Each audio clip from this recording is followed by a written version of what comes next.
A government advisory board is recommending that organic farmers stop using an antibiotic on apple and pear trees starting next year. That news has many customers asking why any organic food would contain antibiotics in the first place. Dr. Urvashi Rangan is Consumer Reports Director of Consumer Safety and Sustainability and joins us this morning just off the red eye. And look at you. Thank you so much. Thank you so much. You're very welcome. What did it take for you to get here?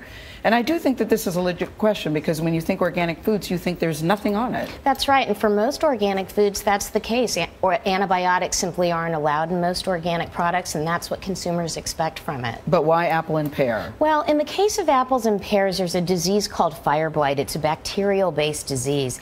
And this problem is not only for organic apples and pears, but for all apples and pears. And for years, they have been treated with streptomycin and tetracycline, human, medically important antibiotics that we really need to think about how to preserve their effectiveness over time. Using them in agriculture creates these reservoirs of antibiotic-resistant bacteria, and it's a real public health problem. And so for that reason, we really did not support any extension and continued extension of the uses of antibiotics. Well, then, so what constitutes organic in food products? Well, for livestock production, antibiotics are actually prohibited. And yet for agricultural purposes, there's a little bit of a loophole there. There's not an explicit prohibition. Can you use pesticides in any organic fruits or vegetables? There are certainly natural pesticides that are allowed in organic apples and pears. And I will say, even with antibiotic use, organic apples and pears actually have a tremendous amount of value over their conventional counterpart. So what's the health risk here?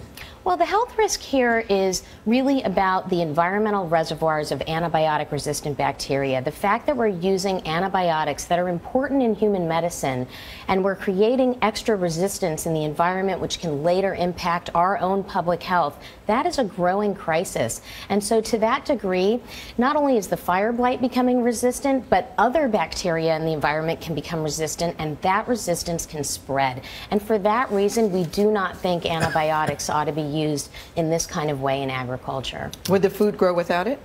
Without the antibiotics? You know, you don't need to use these every year, and fire blight is something that's more intermittent, so it's something that's used periodically. However, there are alternatives that are being developed, and to that degree, we need the USDA to actually support those research alternatives so that we can be ready for the transition. Dr. Rangan, thank you. Thank you so much.